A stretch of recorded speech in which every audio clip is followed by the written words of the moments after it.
Episode 32, September the 11th to 13th, 1914. Aerial Adventure on Aisne and Marne by Lieutenant Colonel Col Strange, DSO, MC, DFC. Read by Robin Sanderson. In this chapter, Colonel Strange gives a magnificently vivid account of aerial adventure during the British advance to the Aisne. As a young man before the war, he took part in several pioneer flights, including the historic race to Manchester. He was amongst the first to fly to France in August 1914 and saw much early air fighting. General Ch4 had taken the offensive. The Anglo-French forces were advancing. Instead of moving back day by day, there was every prospect that we might soon be occupying airdromes we'd been forced to abandon. The sudden changes involved by the movements of the armies in the field seemed as likely to prove embarrassing to us when our men were advancing as when they were retreating. On September the 11th, for instance, I made 6 flights with Lieutenant Rabagliati as my passenger, after which I landed to report to the Corps headquarters. Unfortunately, this had been shifted from the locality where I had received overnight instructions to make my report. Before I realized what the trouble was, we found ourselves surrounded at a respectable distance by a regiment of Zouaves. The next 5 minutes might have been amusing to an onlooker, but I cannot say I found them so. I was not at all sure of the identity of these troops, and evidently they had decided to take no risks about mine. Half a dozen rifle bullets whizzed around our ears. Then a little old French officer on a white pony galloped up to our field and stopped the shooting.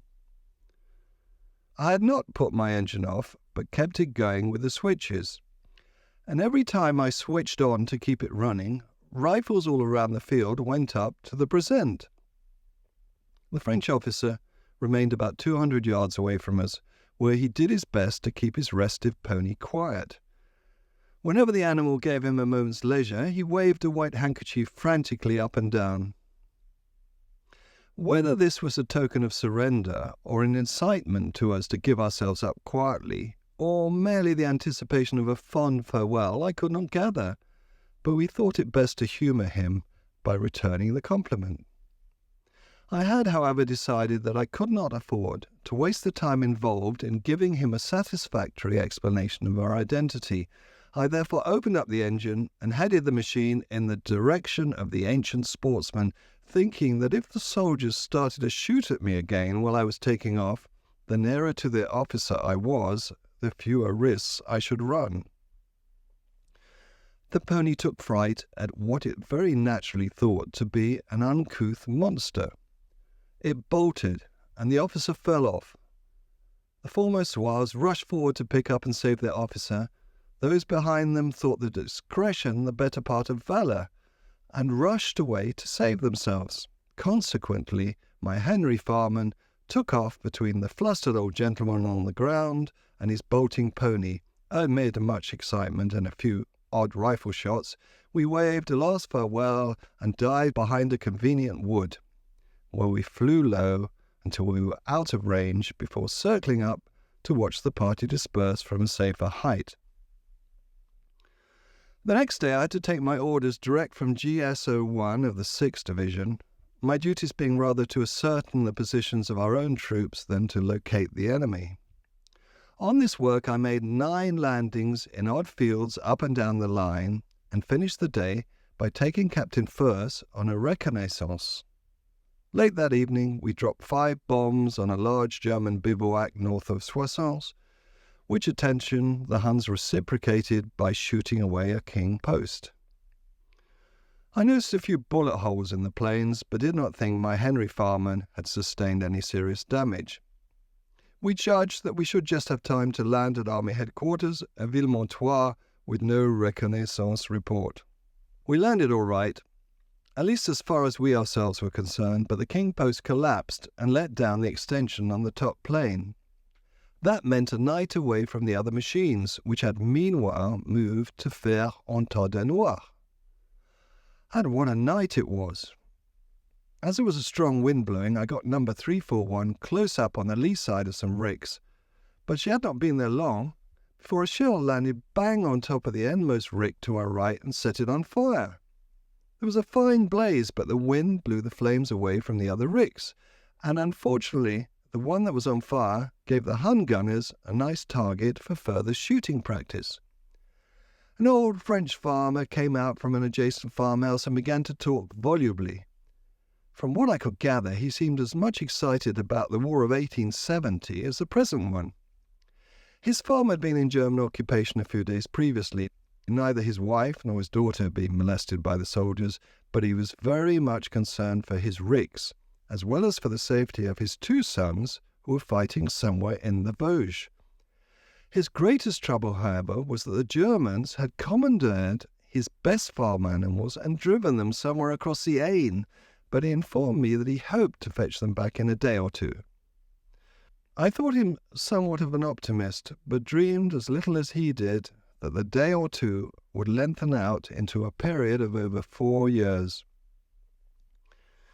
The old fellow took me back to his farm, where he showed me with great pride about 100 sacks of flour that he annexed from some lorries abandoned by the roadside close by. After giving me some hot coffee and bread and butter, he offered me a bed for the night, but I suspected that I might find it full of unpleasant bedfellows, and so declined, saying that I would have to camp out by my machine. It was as well I did so, for the wind developed into a gale, with the result that I spent the night devising all sorts of schemes to prevent number 341 being blown over. First, I discovered a long ladder leaning against one of the ricks and laid it across my machine's skids. When I found this insufficient, I spent the best part of an hour carrying large paving stones from the main road about a quarter of a mile away and laying them on the ladder to weigh it down. As the wind still increased in force, I plaited ropes from the straw in the ricks and tied the struts down to the end of the ladder. This seemed to do the trick, and as the storm abated in the small hours of the morning, I climbed up on a rick, burrowed out a cosy hole, and slept. I was roused by the sound of voices and awoke to find a fierce argument going on between the farmer, who emphasized the points of his remarks with a long single-bore sporting gun, and at what first sight appeared to my sleepy eyes to be two sailors. They had leather-top boots with trousers tucked inside them and woolen sweaters, and so I did not realize for the moment that they were Germans. The old farmer explained to me that he caught them prowling around his farm, probably in search of food, and apologized to me for not having shot them at once, for he had no cartridges for his gun. The Germans naturally did not know that his weapon was harmless, and therefore sought the protection they hoped to obtain by surrendering to any soldiers they might find in the vicinity of the aeroplane. My appearance was a great relief to all parties, because the Germans thought they were going to be shot, while the farmer imagined they'll make off in my aeroplane.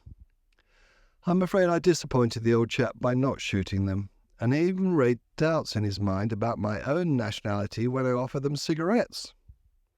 Eventually I handed them over to some British troops that happened to pass along the road.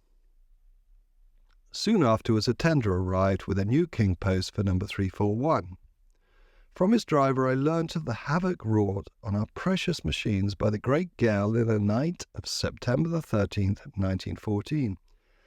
Aeroplanes had been hurled around the aerodrome like bits of paper, while one Henry Farman was caught by a gust of wind, which lifted it 40 feet into the air and then smashed it down, bang on top of another. When I flew back to Fer-en-Tordenois, I found the aerodrome strewn with smashed machines that had been wrecked by the storm that night, and I believe that hardly 10 were fit to fly the following morning. Fer-en-Tordenois was the first aerodrome where the RFC spent more than 2 or 3 successive nights. I think we stayed about 3 weeks there while the Battle of the Aisne was being fought. Looking up the diary I kept at the time, I see these entries for that period stress the monotony of continually flying over the same ground, but of course, we then had no conception of the trench warfare that was to stabilize the positions of the opposing armies for so many years. I did a lot of artillery observation work in those days, my observer generally being Captain Furs, who always used to do 2 shoots a day with his own battery. One day I came to the conclusion that anti-aircraft gunfire was getting hotter and hotter, but was pleased when I found that General Poultney, commanding the 3rd Corps, was also aware of the fact, for he sent us a nice little message expressing his admiration of the way we stuck it. We felt very heroic, of course, but imagine my disgust one day when I landed among some French troops and was informed by the anti-aircraft gunners that my observer and I were their prisoners, whom they had shot down after firing 77 rounds. I think it was only equalled by theirs when they discovered the mistake they made, and as both sides expressed their feelings in forceful language, the incident came near to starting a private war between the Allies. Although the Battle of the Aisne seemed monotonous to us after the German retreat ended, it was really teeming with interest, as from the air we had the unique opportunity to watch the proceedings going on behind both sides of the firing line. Column after column of troops was hurried up to the front to be thrown into the long line that stretched away to westward. But we could only admire the skilled work of the French, who bent this line a little bit more towards the north every day in order to prevent the Germans assuming positions which would have endangered our contact with the Allies. At last the opposing forces settled down along a line stretching nearly north and south, as everyone will remember from the maps that used to appear in the papers.